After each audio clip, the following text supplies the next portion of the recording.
Today I'm working on this.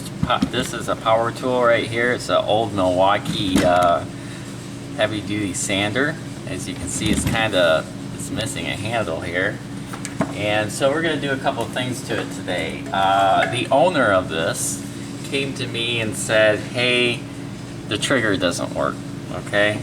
And then at the same time, the ground plug had broken off of the plug, so I cut that out. So we're going to put a new plug on this as well. So this was the old switch right here. It's a Eaton switch. This is how it's wired, or this is the wiring diagram that comes with it.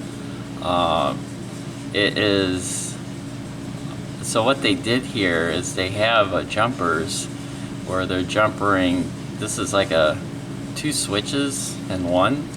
So we're going to have to jumper this switch, or the new switch, like this switch. Now, luckily they don't make this part number anymore, so you can't buy this exact switch. But they do make a similar one, and it looks much similar. Right here it's a Makita and some Chinese made switch, unfortunately, but same style of hookup. We'll have to jumper 1 to 2, and that should work pretty good. Now, something to note between these two switches is they are roughly the same size. They look roughly the same all around. The wiring, or how they hook up, is a little bit different, but in the end they should work just fine. Now, before we mount this switch, there's a few things we need to do. We need to make sure it fits in the handle. So this is the handle, two parts. So this would have been attached to the machine like this, and it looks more like what it should. Now the old one, here's the old one, fit in here nice in this spot right here. There's a little plastic cutout for it. It fits in there, and there's a cutout for it right here, and I can't see it very well, but the new switch doesn't quite fit. So it fits in this hole okay, but there's a cutout right here it actually hits. So we either need to trim the switch or we need to trim this. I think we're going to trim this little step. We're going to bring it back a little bit just to make that fit in there. On the switch, we also need to take a look at this. Original switch had a feature on it. I took it apart already, but it had a feature where there was a pin, you could slide it over and it would lock it down, so you wouldn't have to hold the trigger down to operate the sander. So I took that out. This is all the pieces for it. So we have the pin, a spring, and a little end piece. Now on this new switch, that would fit right here. There we go, right there. However, we have a slight alignment issue with this hole here. You can't see it very well, but I need to make this hole bigger. If I don't, the pin will get stuck and the power tool will be stuck on, and we don't want that. So I'm gonna go and make that hole just a little bit bigger here. Okay, so I enlarged this hole so these detail here will slide nice and easy. The last thing we want is it to get stuck. Now, to install this, there is a little spring, and then there is also this little black piece, and that just is held down with some friction. So how this works now is, say you hold it out, down, turn the tool on, you push this out, let go, it will hold it in the on position. If you want it to be off, you hold it down and it springs back. So that works perfectly now. Now we need to trim this off here. Okay, I'm going to cut this out with a Dremel tool by the switch, but let's see here.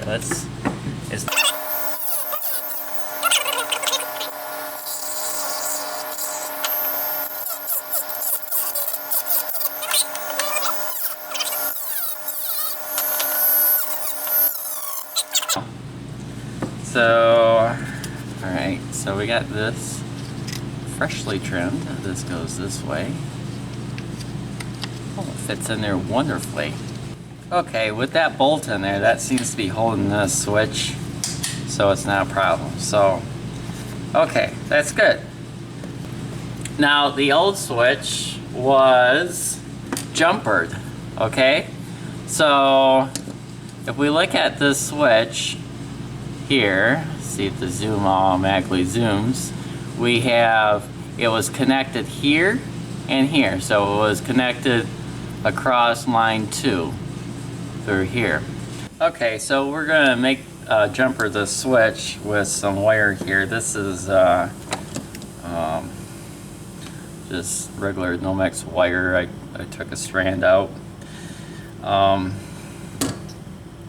we're gonna do, 1 to 1. So I'm sorry, not 1 to 1. We're going to do 1 to 2.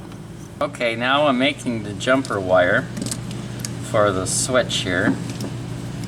This is just regular wire, 16 gauge, solid. So it's not stranded, solid. See that?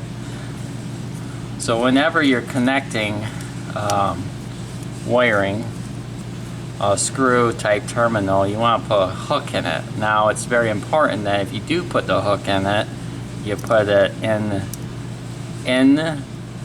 the way that's going to get tightened. So what I mean by that is it's going to get tightened clockwise, right? See, I hooked it around that way, and then we tighten it down, right?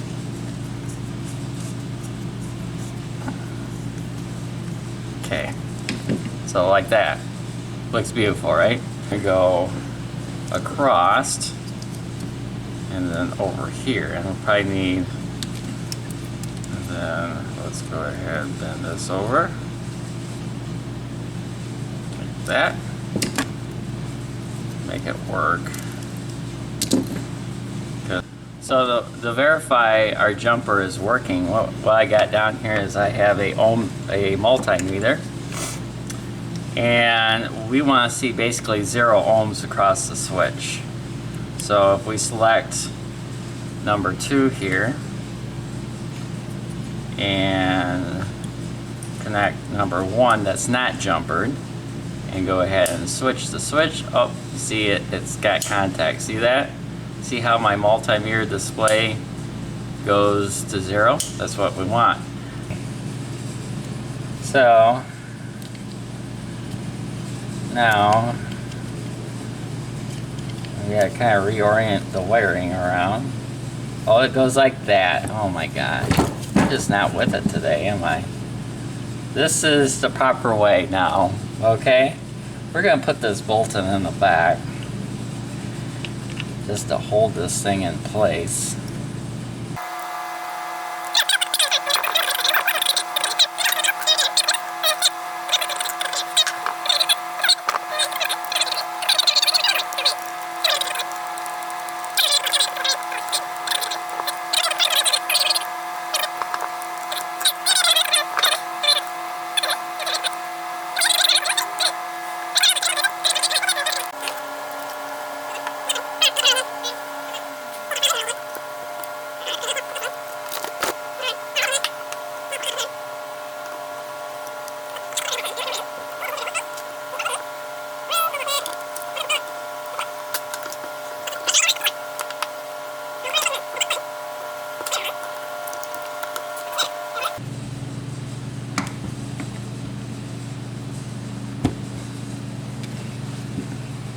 This is a long video. If you're still watching by this point, I do congratulate you.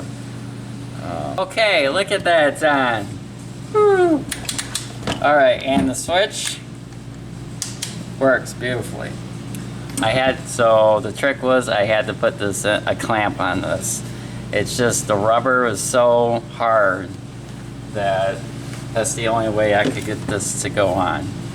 Okay, wiring the plug part. So first thing we need to do is trim this insulation off. Peel back. we're not going to use all of this, by the way.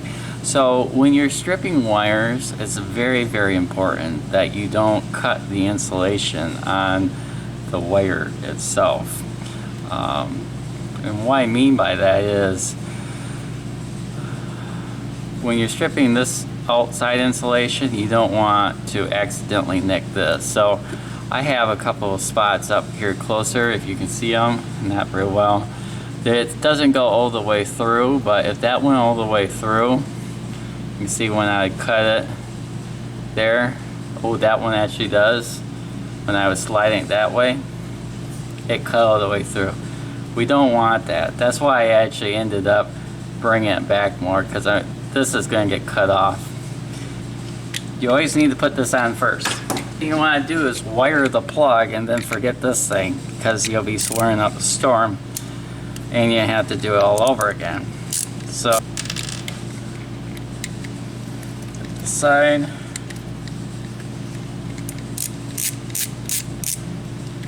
There, that comes out, and that's what we're kind of exposed with. So this comes out too. So let's feed this through here.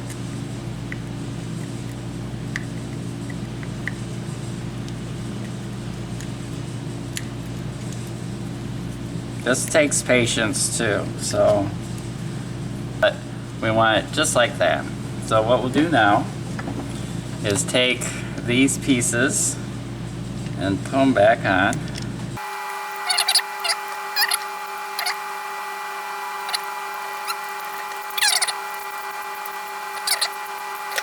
So now let's go ahead and wire in this. So we don't need these to be long.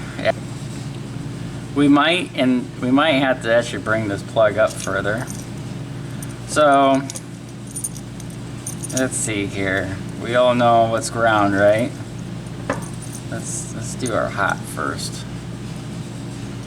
Or on here.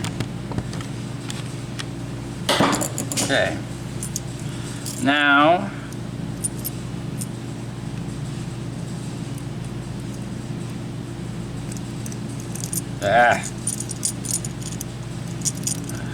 this can be slightly aggravating if you don't do it very much.